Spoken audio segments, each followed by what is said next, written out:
Oh, hello. Thought we'd start off a video with a beautiful, gorgeous, artistic shot.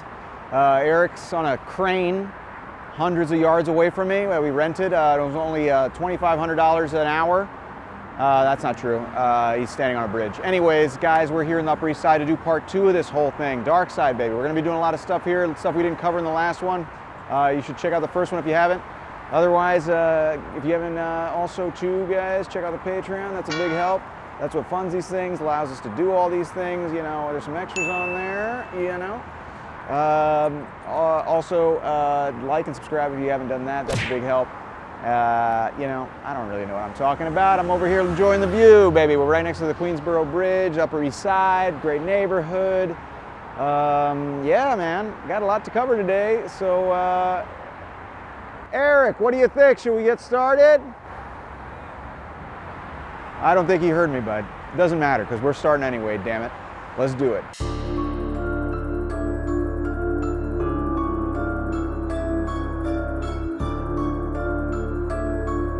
Okay, so sometimes you think you're solving a problem and it actually gives you a worse problem than you had before, baby. And that's what we're talking about here at 1300 York Avenue, the site of what used to be New York Hospital and today is Weill Cornell. This is the story of the young woman who came in with a fever and left in worse shape than she got here. Okay, anyways, this is a story of Libby Zion. So on March 4th, 1984, this woman is brought here by her father, Sid Zion, and dropped off because she had a fever. She had like flu-like symptoms. So she comes in and you know, they treat her. You got two basically med students see to her and tend to her. They are corresponding with her primary care physician about what to do with her. So they give her Demerol, actually. And she at the time was taking Nardil, which was an antidepressant. Remember, she lives in New York. So those two didn't really mesh too well, apparently. Made it worse. She got agitated so much she was, you know, shaking. She had to be tied down. Her fever shot up overnight to 107. To give you an idea of how bad that is, I actually had a pneumonia here in New York, like, you know, 14 years ago. And I had a fever about 104, and I had to stay the night 2 nights in the hospital. Yeah, I know, I'm a dumbass. I got pneumonia coming here from Florida. I'm an idiot, I know. I wear long underwear every day pretty much now, so relax. Anyways, it was really terrible. She died of a heart attack with that 107 fever. The doctors basically didn't realize that when you mix Demerol with Nardil, it creates a big problem. They now know that, and she died of that mix of drugs. The dad was furious, man. Let's just say there weren't no banging of pots and pans for those doctors. You know, it's like, so he sues. He used to be a writer for the New York Times. He was a lawyer, so he basically just gives them hell. They're actually charged with 38 counts of gross negligence. They ended up beating the criminal charges, but the place is sued. They get a fee of $13,000 here, but he wins like nope. No light here. Anyways, right, for people were asking for lights in front of the hospital. Not exactly good. Hey, how's it going? Anyways, what the hell was I even saying? The guy scared the hell out of me. He's like right behind me asking for a light while I'm in the middle of talking. Anyways, they bring the court case. In the civil case, he wins $375,000, and he pushes even further. He's not satisfied. So he pushes so far that they actually changed the regulations for med students. At some point, med students were working like 120 hours a week. To give you an idea, there's 168 hours in a week. I just did that math in my head. Amazing. Yeah, thank you very much. But that's just to give you an idea how much they were working, these doctors. So he thought that was part of the reason. So they passed regulations to limit that. In fact, in 2003, they passed that across the board for all of the medical schools in the United States. Pretty crazy. All of this from the it's called the Libby Zion law that was passed here in New York State initially. And this was all because Sid Zion made such a huge push. He said, I sent them a girl with a fever and they sent me back a girl in a box. And he ain't talking about no American Girl doll, I'll tell you that. You know, he does. His daughter died. Anyways, it was such a big case that later on in 1990, when Law and Order came out, this was the first episode, Eric. You must have missed that. It was called Prescription for Death. That was the name of the episode. And it was the first ever Law and Order episode, and it was based on this case. For all you Law and Order heads, all you, I don't know what you call a fan club, the Law and Order, Law and Hors d'oeuvres, all you Law and Hors d'oeuvres. Okay. Anyways, this is New York, was New York Hospital. Also, an interesting story. This is where Andy Warhol died. He came in for gallbladder surgery. You know, he had too many Campbell soups, and he ended up dying because they pulled out his gallbladder, but he ended up dying overnight. He died of a heart murmur, which is crazy because he has survived, you know, a few years before. This is in the 70s. He survived a few years before. You know, he was getting shot. He got shot by Valerie Solanas, which I covered in a video. Okay. Valerie Solanas was the creator and founder of the Society for Cutting Up Men, SCUM. Yeah. Which, by the way, if you're here on a Friday, go down to MoMA, show them your SCUM card, you get access free to the museum. That's not true. Anyways, the New York Hospital. Pretty cool story, huh, Eric? Pretty cool story. All right. Well, let's keep moving.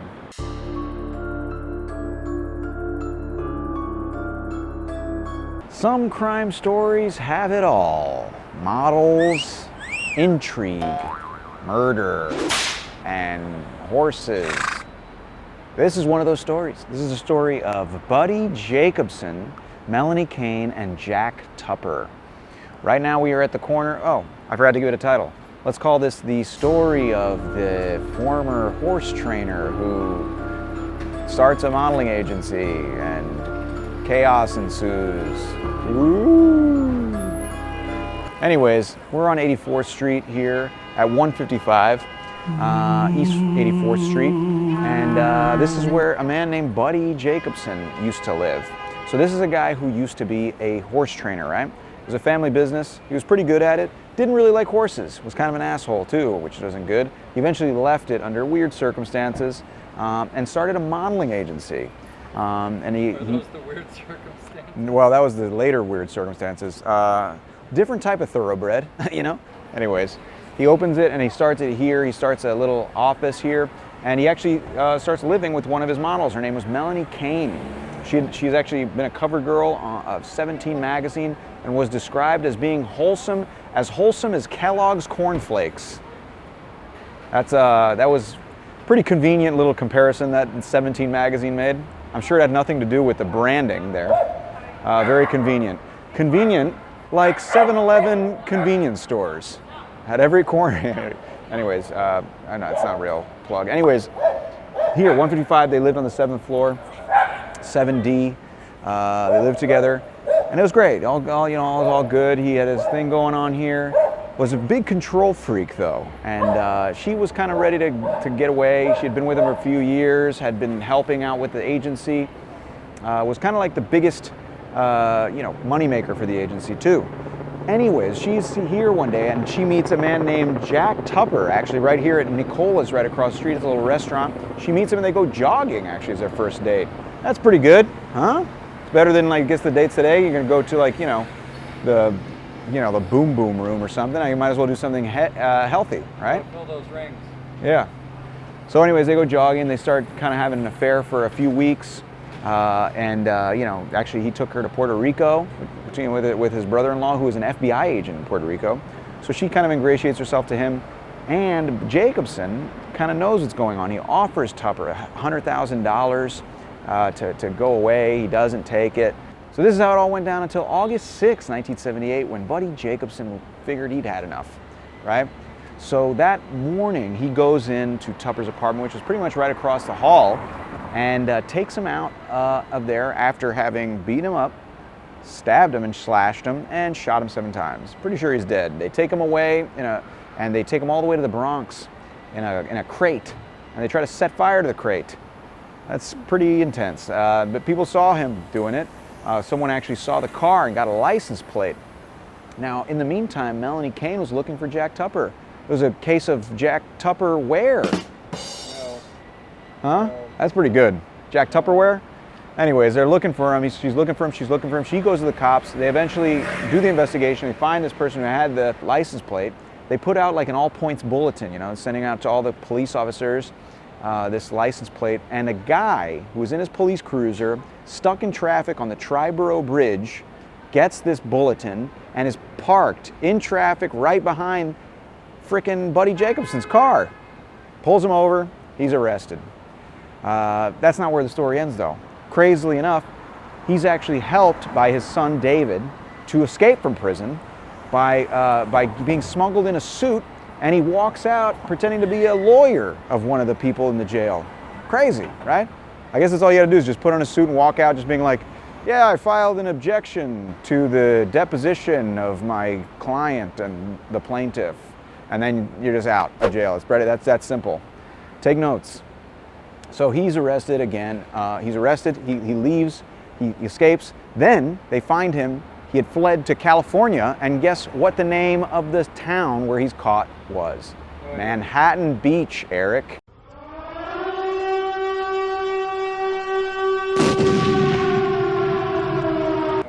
You can't write this stuff. But it was such an interesting story that they actually did write a book about it. I forget what it was called. Actually, hold on. It was called, I can look this up right now. It was called Murder in the Penthouse by Peter McCurtain. Look at that, I just looked it up. Something that these things are actually good for. So yeah, that all happened. Pretty wild. And it all happened right here, 155. All the people here, they're sitting up there on their balconies, you know, scrolling through their dumb phones, you know, and they don't even realize they're sitting on death. They could be watching your video, in fairness. That's true. David, his son today, is actually a horse trainer, following the footsteps of his father, who, by the way, died of cancer while awaiting his actual trial in 1989. And Melanie today is married and lives in the land of retired models married to rich dudes, Connecticut. So that's how the story ends. You know, who knows what evil lurks inside. All right, well, anyways, that's the story. All right, let's keep moving.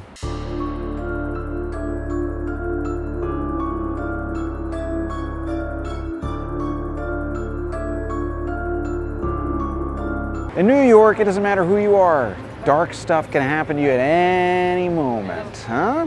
Even if you're a world famous world leader. Anyways, some guy just said, Tommy, I hope you get it in. I thought he was talking to me. I think he was talking to one of his bros. He's watching your light. Yeah, yeah. Get it done, Tommy. All right, sorry. Well, anyways, I'm here to tell you the story of the famous prime minister who got hurt. Whoa. All right, so I'm on Fifth Avenue between 76th and 77th, and this was where on December 17th, 1931, a man named Winston Churchill, who was the prime minister of the UK, Britain, right? He got run over by a car. Kind of crazy. So here's what happened. He was actually, this is back in the early 1930s when the traffic went both ways, right? So he's going north looking for his friend Bernard Baruch, his apartment at 1055. He was confused. He didn't know what was going on. Bernard Baruch, by the way, very famous financier. He is a namesake behind Baruch College. But he was looking for that place. He couldn't figure it out. So up here at 77th, he had the cab driver turn around and come to about right here. And he got out. And he's like, all right, I'm just going to cross and figure it out here. He was actually in New York on a speaking tour to make some money because he's trying to recoup his losses from the stock market crash. Very, very strategic. He was given a lecture called The Pathway of the English-Speaking Peoples. He was going to speak the next day at BAM. Anyways, he gets out of the car. He starts walking around. He's going to cross the street. And because he's coming from the UK where they drive on the other side of the street, the left side rather than the right, he looks to the right when he crosses rather than the left. And by the time he realized what was happening, he got hit by someone driving 35 miles an hour. A guy, an unemployed mechanic named Mario Contasano. Yep, unemployed mechanic ran over the Prime Minister of Britain. He gets knocked down. And not like on one of those HelloFresh bikes, but like in a no-kidding car. Yeah, in a car. He wasn't riding a scooter. He was on the sidewalk. Yeah, he wasn't riding a tricycle, a big wheel. But he ran over him, and he was totally out of it. Everyone rushed over. It's like, who is this guy? They asked him his name. He had the wherewithal to say, the Right Honorable Sir Winston Churchill. of Britain. That's pretty funny. But he was in bad shape. They had to take him to the hospital. He was in the hospital for over a week. He actually, you know, he had to, you know, whatever, had to be watched, all that stuff. And Mario came to visit him in the hospital, and, you know, Winston Churchill actually took blame because it was his fault and offered to give Mario money. Mario turned it down, but Winston did give him a copy of his book called The Forgotten War. I don't know what war he's talking about. It's going to be forgotten, but yeah, he gave him a copy of his book, which is pretty nice. He even wrote about this episode later on in an article, and he wrote, "I do not understand why I was not broken like an egg or squashed like a gooseberry," which is a very British way to I guess, question his luck. You know, I don't know, I guess someone from New York would have been like, "I don't know why I wasn't squashed like a roach over here." Anyways, Churchill. Thank you. That's my Churchill impression. Anyways, yeah, and also interestingly enough, because this was in the early 30s when Prohibition was still going on, the doctor actually prescribed him alcohol. He wrote a prescription for him of alcohol. Isn't that kind of crazy? And the actual prescription note, you could still see it. It's in like Churchill's archives. It's kind of cool. So all that stuff's still around from him getting hit by a car right here on Fifth Avenue. Winston Churchill, one of the most influential leaders of the 20th century, mowed down just like any other dummy pedestrian here in New York. They don't discriminate here. You take your life into your hands. Doesn't matter who you are. So interestingly enough, this event in history was kind of like, you know, brushed over a little bit until 2008 when a video game came out. It was called Turning Point, Fall of Liberty.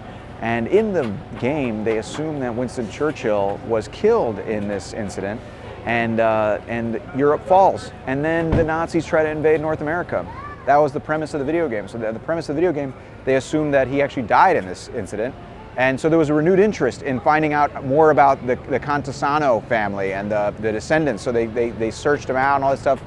Never played the video game, but I'm sure it's like, you know, Donkey Kong or something, right? Yeah. Something like that. You throw barrels at the Nazis or something, right? Or the Nazis are throwing barrels at you from above. I'll have to check it out. You jump over. Okay. Well, anyways, I think that's pretty much it. Let's go to the next spot.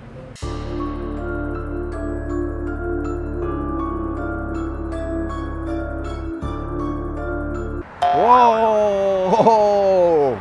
Man, I scared the crud out of you again. You guys will never get used to that. All right, well, now that you got a chance to change your pants because you just wet yourself at that shock I gave you, guys, I hate to break it to you, we're done. That's the end of the video. We covered the Upper East Side again and completed all the creepy, scary stories here. We covered the story of the hospital here. We covered the story of the thoroughbred trainer turned murderer. And we covered the story of Winston Churchill, the Right Honorable Sir Winston Churchill. But pretty cool. Guys, if you like the video, please check out the Patreon. That's how I fund these things. That's what helps grow these things, you know, and there's some extras on there. That's pretty cool, you know. Also, at the very least, just like and subscribe. That's a big help. But other than that, guys, I don't know what else to tell you. Pretty much finished. How you doing?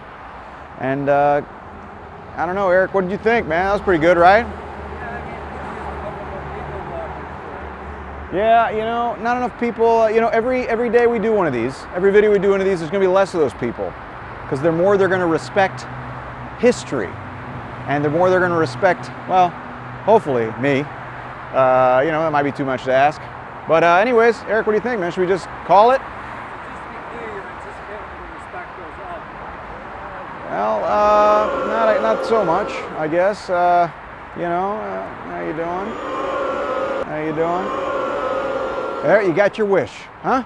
You got your wish. I'm happy. Yeah, I know you are, you freak. All right, well, I better get out of here before a steamroller comes through here. Any questions, Eric? No, that's it. All right, see y'all later. Thanks for watching. That's it.